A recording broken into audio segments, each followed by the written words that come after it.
Hey everybody, and welcome to Bonsai by Alan. Today I'm going to rejuvenate these weeping Podocarpus. And they only have 1, 2, 3, 4, 5, 6. And they're all in different pots. Some have done well, like this one is leaning, but he's pretty large. Here's another one that's just in a regular 6-inch, I think you'd call it an azalea pot, which is also leaning. And then I have 3 that are just not doing well at all. This little guy here, this one here who is just struggling tremendously, and this one here who has also fallen over. And the 2 that are not doing well are in these shallow food containers. So I'm coming to the conclusion that weeping Podocarpus, at least, does not do well in these shallow containers. You can see this one here, the roots are just exposed. Thing just fell over. And the soil is just horrible in all of these. So I've got brand new fresh soil and brand new pots. And I'm going to put the 3, 4, maybe 5 of them into 8-inch bulb pans, and probably the really small one into a 6-inch bulb pan. So like this guy right here, if we pick him up, he's got a rock to keep him from falling over completely. Pretty pitiful as far as health. Soil is horrible, but this is an old 8-inch bulb pan. So even though he probably could go into a 6-inch, I'm probably going to put him back into an 8-inch, depending on how extensive the roots are. So I'm going to stick the camera onto the tripod and then get started giving these guys a new lease on life. I'm going to start with the smallest one that really needs some help. And look at that, the roots aren't even attached to the soil. However, if we look at, let me bring the camera up like this. If we look at the root structure, it's got a very nice radial root system. Very nice indeed. So I think it has great potential. Now I'm going to get rid of this old soil, but I'm going to put it into another tray, and I can use that old soil in my compost bin. So then the next step is to just fill the pot about 3/4 of the way, and I like to make a mound and then take the roots and feather them out. They're already in pretty nice shape. Hold them down. Oops. Need 3 hands. Hold them down and then just gently add more soil. And I'm going to bury the roots maybe 1/2 inch.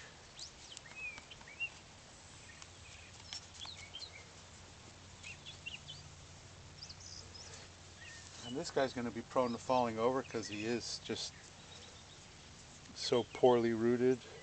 So I'm going to use my high technology rock to keep him upright. Then the next step is to give him a little bit of fertilizer, some slow release pelleted fertilizer, and then a really good watering. So that's number 1. How about if we do the biggest one? Which is the biggest one? This guy right here is the biggest one. And I could conceivably begin to take cuttings from this guy. He's got some extensive side branches. One's in a horrible pot, and soil that's just as horrible as the other one. So knock off all that old soil, or the vast majority of it. And this root ball, if we can pull up his skirt, I guess if it's a skirt, it's a she, right? And this also has a nice nabari, very nice root ball. You know, and the cheapy person in me wants to put it into a 6-inch pot. which would be, you know, like that, and that actually would work. But because the top is so extensive, I'm still going to give it an 8-inch. Going to give it some nice room to grow. And I'll be able to take cuttings from this probably about May or June. Right now it's March 2. So it's basically the same process, and I'm going to put the plant down here. Give the pot some soil about 3/4 of the way. I'm going to give the tree a little bit more of an upright stance because it was leaning considerably. And then add more soil, feather out the roots.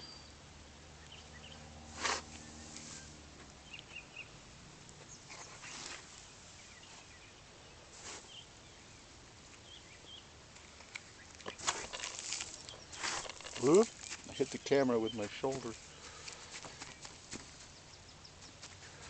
And this guy too is going to require a rock, or 2 or 3 actually. Right now that looks pretty good, so let's try to pan up here. So it's kind of a cousin it. But this one actually has some older wood. If you notice, a lot of this growth is all green, green, green. But then here it starts to become brown. And it's brown all the way to the trunk. So as I said, the weeping form of Podocarpus does not grow quickly.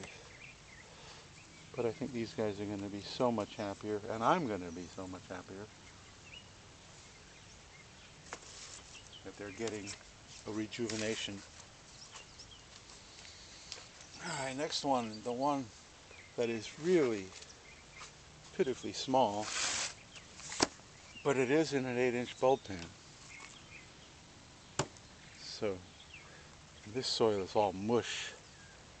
Oh, look at that. Just, oh my God. Horrible, horrible, horrible. Sometimes I wonder, how did these things even survive?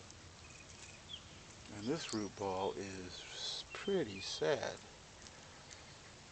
Nothing like the other two, which is probably why the tree itself looks like a Charlie Brown Christmas tree. But I'm still going to give it another 8-inch bulb pan. Try not to cut any of the roots. There are some longer roots that go down, down, down, down. But I'm going to try not to cut any of them. Because this poor guy is just... he needs all the roots he can get. Even if they're going to circle. Which, if you watch my videos, you know how much I hate circling roots. So, put the guy in the middle of the pot. Stick that big long root in, knowing it's going to end up circling, but I can always cut it off once the tree is healthy and it's ready to actually be either repotted again into another training pot or into a bonsai, which of course, based on the fact that this thing is so incredibly thin, that's going to be a while.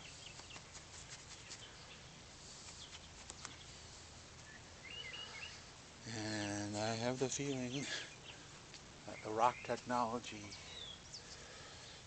is going to be necessary for him too.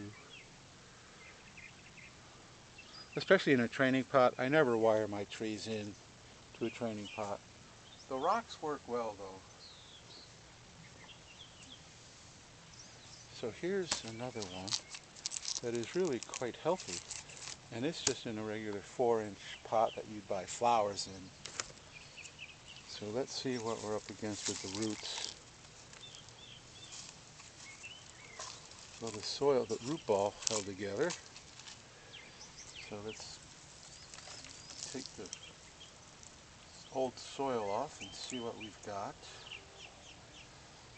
It's got a decent root ball, but not a lot of radial roots. It's got this big long root. And because this tree's a little healthier, I'm just going to snap it off with my fingers because once again I forgot my stupid scissors. And we can move these roots apart so that they're a little more radial. And he's also going to go, of course, going to snap back as soon as I let go of it. But what you do is, once you've filled the pot with soil,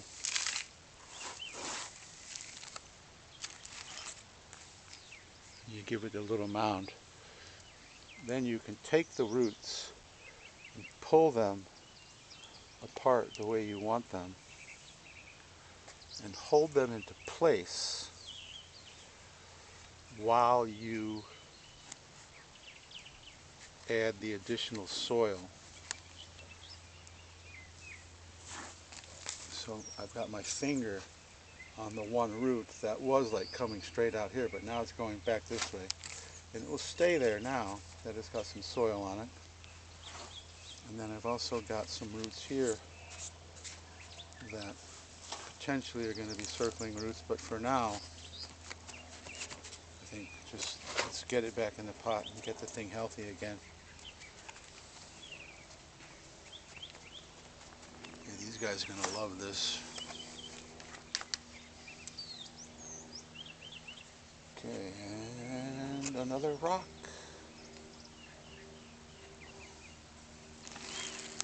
And he still wants to fall over, but that's okay. You know, if and when I ever style this guy, odds are good that this isn't going to be the apex anyway. It'll be up in here somewhere. I'll cut this off. And this guy also has the potential for some cuttings to root.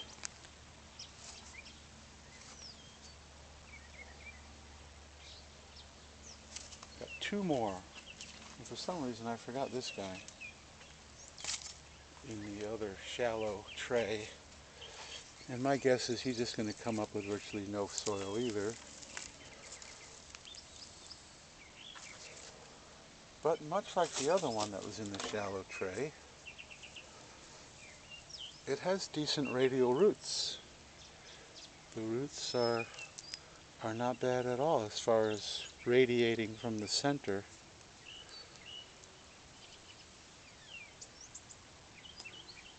And I'm going to give him, am I going to give him a 6-inch? I think I am. Going to give him a 6-inch soil into a mound.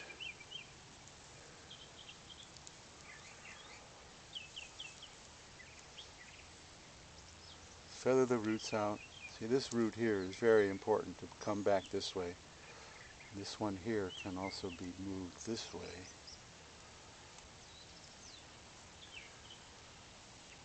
Push them down into the soil best you can. Keep the radial formation as best you can. Because these young roots, when this tree's 20 years old, they're going to be old roots and they're going to be in exactly the same position that they are right now. You're not going to move old roots. You just can't. It's impossible. So the best time to do that is right now when they're young trees. And timber! Nothing that a rock can't solve. And I may give this guy a few more. I may give all of them a few more just to stabilize them so they don't fall over. Because sometimes you can put a rock on one side because it fell like that and then it falls the other way because these guys are rooted so poorly. Although like that one there, let's go back and look at this. If we look at the foliage, it's really quite dark, healthy. So, see, look at that, he's already falling over. Oh, and that's another part of doing this is I'm going to place them in a very, very protected spot. Here's all 6 repotted. And if you're saying I only saw 5 repotted, that's because my camera ran out of memory. And so I repotted one that I didn't even record because it just stopped recording. But it doesn't really matter. So we basically have 3 pretty decent ones in the back. And then this guy in the front that's also pretty decent. And then 2 that are struggling, but I still think they're going to be okay. And, you know, I'm thinking of these things, well, they sure look like they're leaning over a lot. But they are called weeping Podocarpus. That's how they grow. So the weeping nature of these limbs, even though they're small trees, is basically natural. The last thing I want to show you is the difference between the fresh soil that I just put them in and the nasty soil that they just came out of. This stuff is just, ooh. And the problem with old soil is it loses its tilth. It loses its ability to hold water. It loses its ability, probably more importantly, to hold oxygen between the spaces of the soil particles. So I'm really looking forward to having these guys really do so much better now that they're in the fresh soil. And as always, if you've watched any of my other videos, the way to follow the progress of these trees is to subscribe and hit the notification bell. And then if you like this video, please give me a thumbs up so that the algorithm keeps, what does it do? It does something if you press like. That's how new I am at all of this. Can't think of the term. Promotes me, I guess, whatever. Anyway, thank you so much for watching. 6 weeping Podocarpus. And the next video may actually be of me taking cuttings of these guys, probably around May. So 2 more months. So once again, thanks for watching, and I will see you in the next video.